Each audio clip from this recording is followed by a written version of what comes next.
Chapter 30, To the Dungeon. At the castle, for the first time in her young life, Meg had enough to eat, and eat she did.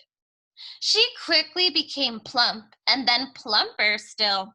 She grew rounder and rounder and bigger. Only her head stayed small. Reader, as the teller of this tale, it is my duty from time to time to utter some hard and rather disagreeable truths. In the spirit of honesty, then, I must inform you that Meg was the tiniest bit lazy. And two, she was not the sharpest knife in the drawer. That is, she was a bit slow-witted. Because of these shortcomings, Louise was hard-pressed to find a job that Miggery could effectively perform. In quick succession, Mig failed as a lady-in-waiting. She was caught trying on the gown of a visiting duchess. A seamstress, she sewed the cloak of the writing master to her own frock and ruined both. And as a chambermaid, sent to clean a room, she stood open-mouthed and delighted, admiring the gold walls and floors and tapestries, exclaiming over and over again, "Gore, ain't it pretty? Gore, ain't it something then?" And did no cleaning at all. And while Meg was trying and failing at these many domestic chores, other important things were happening in the castle. The rat in the dungeon below was pacing and muttering in the darkness, waiting to take his revenge on the princess. And upstairs in the castle, the princess had met a mouse, and the mouse had fallen in love with her. Will there be consequences? You bet. Just as Meg's inability to perform any job well had its consequences. For finally, as a last resort, Louise sent Meg to the kitchen, where Cook had a reputation for dealing effectively with difficult help. In Cook's kitchen, Meg dropped eggshells in the pound cake batter.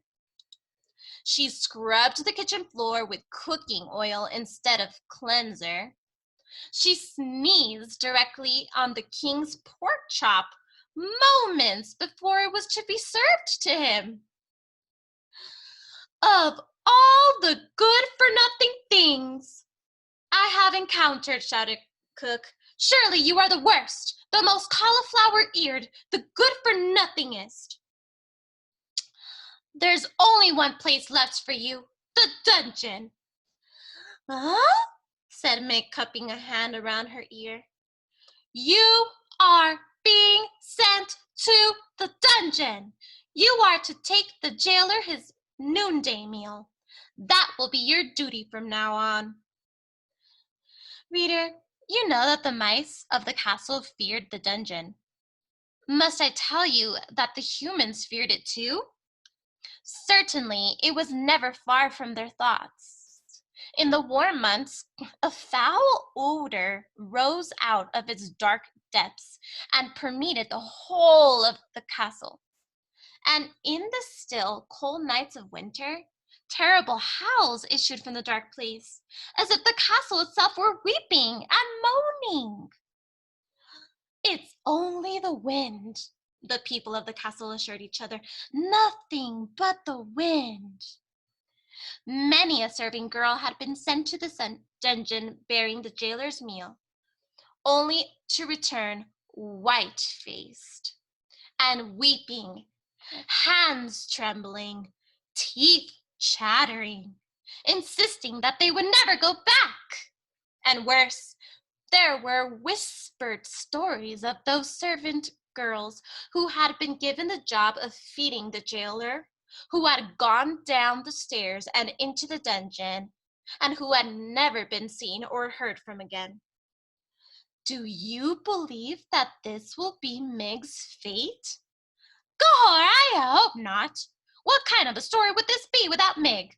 Listen, you cauliflower-eared fool, shouted Cook.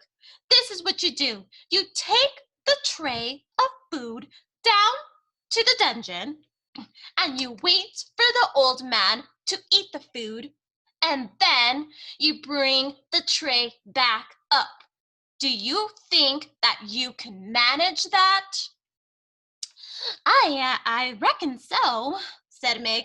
I take the old man the tray and he eats what's on it, and then I bring the tray back up. Empty it would be then. I bring the empty tray back up from the deep downs. That's right, said Cook. Seems simple, don't it? But I'm sure you'll find a way to bungle it. Huh? Said Meg. Nothing, said Cook. Good luck to you. You'll be needing it. She watched as Meg descended the dungeon stairs. There were the very same stairs, reader, that the mouse Despereaux had been pushed down the day before. Unlike the mouse, however, Meg had a light. On the tray with the food there was a single flickering candle to show her the way. She turned on the stairs and looked back at Cook and smiled. That cauliflower ear, good for nothing fool, said Cook, shaking her head. What's to become of someone who goes into the dungeon smiling, I ask you? Reader, for the answer to Cook's question, you must read on. So this chapter, we find out that Megary is really bad at being a servant. She does everything wrong.